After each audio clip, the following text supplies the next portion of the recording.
I can't give a talk on flus and infections without passing by my favorite herb, and an herb which I resurrected literally from oblivion in the early 1970s, 1960s, when the community where I was living in was rife with staph infections, and the herbs that we were using for it, such as golden seal and other herbs that were available at the time, seemed to have not worked very, very well. And finally I decided that I needed to find an herb that was really going to do the trick for these infections that were rampant in our community. So I made a trip to San Francisco to a place called Nature's Herbs on Ellis Street and talked to the 90-plus-year-old pharmacist who was there, who was the owner of that place, and it was an odd friendship between he and I. And I asked him about this herb, and he said, "Oh, that herb," he says, "nobody ever asks for it anymore.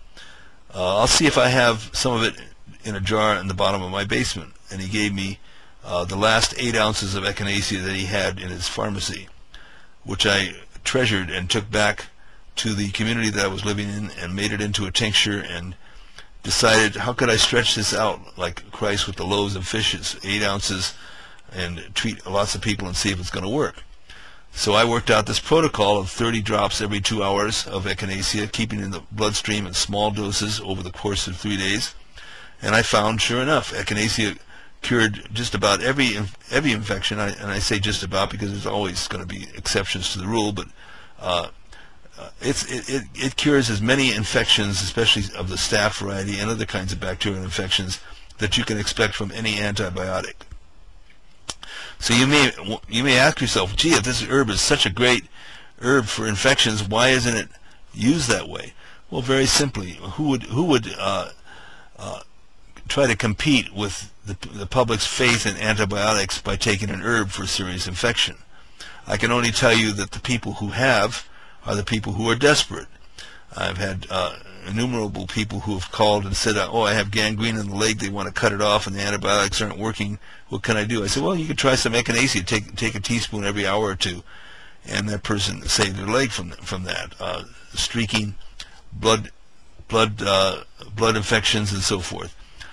So we have got a number of these herbs and formulas available throughout the country. One is called Echinacea Golden Seal Olive Leaf Complex, and then there's Yin Chow with Echinacea that's available, and finally Jade Windscreen.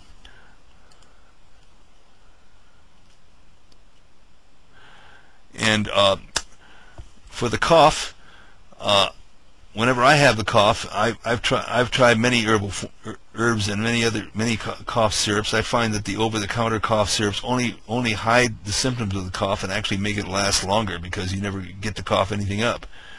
The old Indian cough syrup that I made by combining many different herbs that are effective for lungs as an expectorant is the one that has given the greatest relief of all the ones that I've tried.